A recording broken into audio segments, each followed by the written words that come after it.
Yeah, it'd be nice if he said, nobody connected with the military-industrial complex will get a job in my administration. That would be a good start, but we'll see.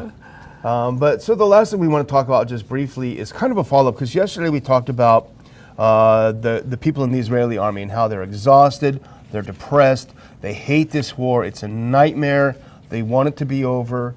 Well, the same is happening in the other war that the U.S. is fighting as a proxy, and that's the one in Ukraine. And thanks to Kyle Anzalone at the Libertarian Institute, we have this article today. About 51,000 Ukrainians have deserted armed forces this year. If you go to the next one, this is from the article. The Ukrainian prosecutor's office has opened 51,000 cases of desertion through the first 9 months of 2024. The number of soldiers abandoning their posts is likely to double last year's total. So after 2.5 years, almost 3 years of the media lying to us and saying Ukraine is on the verge of winning, we see that people are voting with their feet and they're voting to get the heck out of there. Yes, and it's a lot of them, and it's building, and I think that's a good sign. The exhaustion of war, exhaustion of boots on the ground, wear the boots and do the fighting. So, and the people who pay for it back at home, you know, they all have relatives, their family members die, they're gone, families are split up under these circumstances. And one individual said, well, I'm going to do it. I just think it's a little bit safer, you know, in prison than it is in the military. Yeah. But then I got to thinking, you know what a choice. If you're in prison unfairly, especially, that's involuntary servitude. They're taking you and they own you. They put you in a cell and lock you up. Yeah. And at times, sometimes they haven't committed a lot of crime, a significant crime. And January 6th sort of points to that that problem. And but the prison he thought was safer than the military. But what about the military? Especially if there's a draft or if you're conned into it, you know. And right now they're lining up, and that's why we have to keep after the people. Don't accept the draft. That means things have gone haywire and they're down to the wire. And we shouldn't fill the vacant spots, whether they're in the Middle East or whether they're in Ukraine. And that's what they're looking for. And the people who make money will be behind the scenes propagandizing to get us involved and send more troops. But what did we talk about the other day? That sending the missiles over. Oh, well, they don't know how to shoot them. Oh, we'll send the troops on the ground. Yeah. And with everybody recognizing that they were vulnerable to being, be targeted as the enemy. Yeah. So. And that same thing will happen in Ukraine. If they've already been a lot of foreign people have been hit there. A lot of Americans have hit. Frenchmen have gotten killed there. So that will happen as well. So anyway, I was going to close out with a video which really struck me this morning, and that is a video of downtown Beirut, an 11-story apartment building in a neighborhood. If we full screen this, this is what happened. I think it was earlier today in Beirut. Watch this.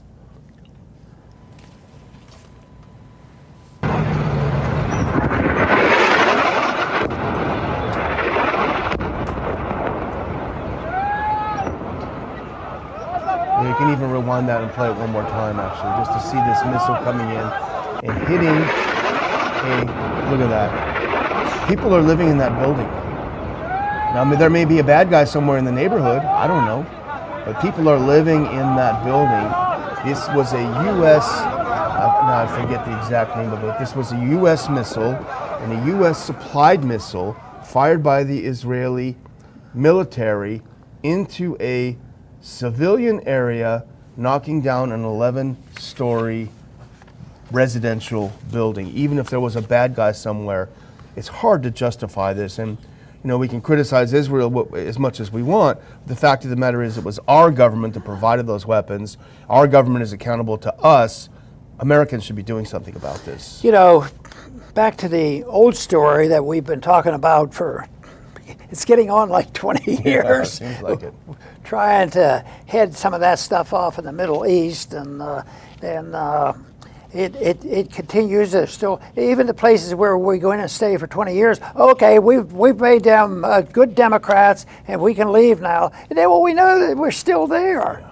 Syria and Iraq, and we'd like to be in Iran. So the whole thing is just a horrendous mess.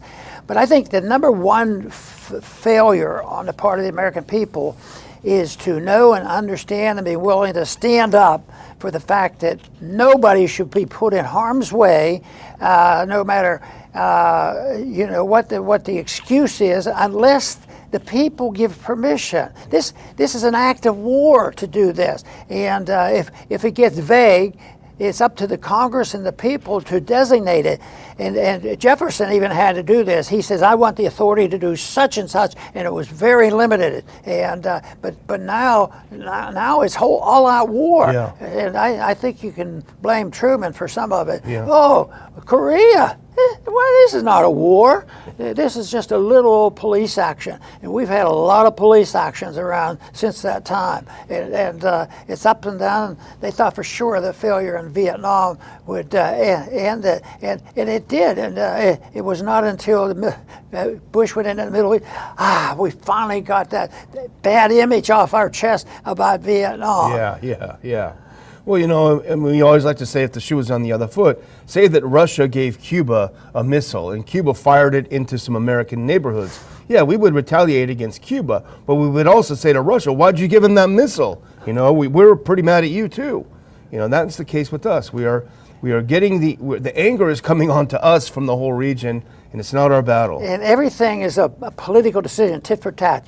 If one person puts one weapon in, we have to hit them. We can't let them get away with this. And that would be a good idea. Maybe you ought to talk to them. Yeah. That was my suggestion. Is sometimes when people talk to each other, surprising things can happen. But it's utterly amazing that even pausing, when you look at the tragedies of what's going on in the Gaza area, they don't even want to pause for 20 minutes. Yeah. Oh, 20 minutes! Oh boy, we're going to get ahead on this. Yeah. So there's no strong desire, and I mentioned this yesterday, and have that wars end with exhaustion, exhaustion of funds, people, and the people back home that have lost so much.